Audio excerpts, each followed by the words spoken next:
Good afternoon, Algebra 2 Trig Honors students. So today I would like to talk about 10.4, but before you get started, so let's do some warm-up here. So state if the events are independent or dependent. Well, this one's misspelling. Independent or dependent, and find each probability. So you wrote a number q once, then wrote it again.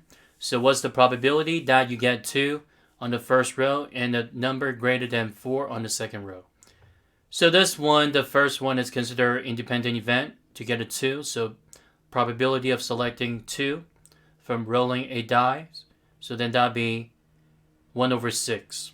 And then probability or getting a number greater than 4, then that'd be 2 over 6 because that would be 5 and 6. So 2 possibility, so 2 over 6. And then the probability of getting a 2 and then a number greater than 4, then that'd be 1 over 18.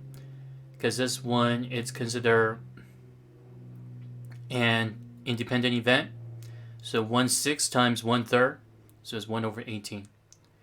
And then number 2, so you toss a coin 3 times. So what's the probability you get 3 tails? So again, so this one is all considered independent. So probability of getting the tail for the first toss, then that'll be 1/2. The second toss, 1/2 again. The third toss, 1/2. So 1/2 times 1/2 times 1/2, or 1/2 to the third power, 1/8. And then you have 7 cards, and each card has a letter on its spelling out the word algebra without replacing a card. So what's the probability of selecting A, then G? So this one is dependent. So the first one selecting A, then that'll be 2 over 7, because there are 2 A here in the word of algebra. So 7 letters totally, so 2 over 7. And then selecting a G, while the key phrase without replacing a card, so that means the other one is 1 over 6. So 2 over 7 times 1 over 6, 1 over 21. And then the other one's getting an E, then A, then R. Then that'll be considered 1 over 7 times 2 over 6, and then 1 over 5. Again, whatever the letter that you select, you always want to subtract the denominator by 1. Because that without replacing a card back to the deck. So eventually it's going to be 1 over 105. Okay, so 1 over 105. Okay, so now here's the one. So 10.4 compound events. So the probability of 2 events occurring is called a compound events. Independent or dependent events are compound events. And 2 other type of events are also compound events. So it's called a mutually exclusive and overlapping event. So mutually exclusive, so that means has nothing to do with each other. And overlapping, so that means there are certain things that they're kind of sharing in common. So mutually exclusive means they cannot happen at the same time. And overlapping means they can happen at the same time. So you have to take out the duplication.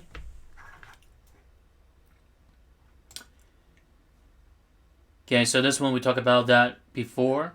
So dependent event. And disjoint or mutually exclusive events. So 2 events are mutually exclusive if they have no outcome in common. So the key concept, if A and B are mutually exclusive, then that means the probability of event A or B, it's considered probability of A plus the probability of B. So the key word is or. Or that means addition. So for the previous section, we talked about the key word and that means it's considered multiplication for the independent and the dependent event. But this one mutually exclusive, so that means it's considered disjoint. So for the outcome, they have nothing to do with each other, and they have nothing in common. So that's why we're using the key word or. Okay, so here's the first example. A card is randomly selected from the standard deck of 52 cards. And what is the probability that it's 10 or face card? Disjoint events. Event A, 10. Event B, face card. So probability of selecting A plus the probability of selecting B. So 4 over 52 plus 12 over 52. So then that'd be 16 over 52. So that equals 4 over 13. So face cards like Jack, Queen, and King. So 4 from each set, so totally is 12. So 12 out of 52. The things that we don't include the jokers. Okay, so that's why it's 52 cards totally. And then 10, so we do have the diamond, the spade, and the heart, and the club. So that's why it's 4 over 52. So combine them together, so 16 over 52. Reduce it, so it's 4 over 13. And overlapping or inclusive event. So inclusive event, one of the great examples is the Venn diagram. So two things happen at the same time, or two events happen at the same time. So they do have something that they share in common. So a card is randomly select from a standard deck of 52 cards. What is the probability? That is a face card or a spade. Okay, so the face card, so again, Jack, Queen, King. And also consider spades, so things that they share in common. It's the spades, King, spades, Queen, spades, Jack. So event A, face card. Event B, spade card. So as you can see that from the Venn diagram here. So the one that is sharing in common, 3 of those.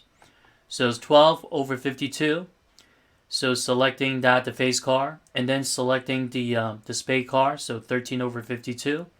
So subtract the one that they overlap, or the one that they consider duplicate. So 3 over 52. So the total would be 22 over 52. So that equals 11 over 26. And here's another one. So what's the probability of rolling a standard 6 size number cube and getting a 3 or a 5? So probability of getting 3, it's 1 over 6. And the probability of getting a 5, it's 1 over 6. So this one, they consider mutually exclusive. So it's 1 over 6 plus 1 over 6, then that'd be 1/3. Because that's 2 over 6, reduce it, 1/3. And example 4, so you wrote a number cube. What's the probability that you get an odd number or a number greater than 3? So getting an odd number, so that means what? 1, 3, 5. So the probability of getting an odd number is 3 over 6. And the probability of getting a number greater than 3, so we do have 4, 5, and 6, so 3 over 6. And reduce it, so this one would be considered 1/2. Well, just combine them first. And this one, things that they share in common. So the one that they share in common would be 1 over 6. Because to get an odd number, so then that'd be what? 5. And also that's the number greater than 3. So it's 1 over 6. So 3 over 6 plus 3 over 6 minus 1 over 6. So then that'd be 5 over 6. Okay, so name 2 examples of compound event and if they would be independent, dependent, mutually exclusive, or overlapping. So make sure that you know all the differences. Dependent, independent events. So that means we use the keyword and. So you want to multiply. And then mutually exclusive or overlapping event. So that means you want to do additions and subtractions.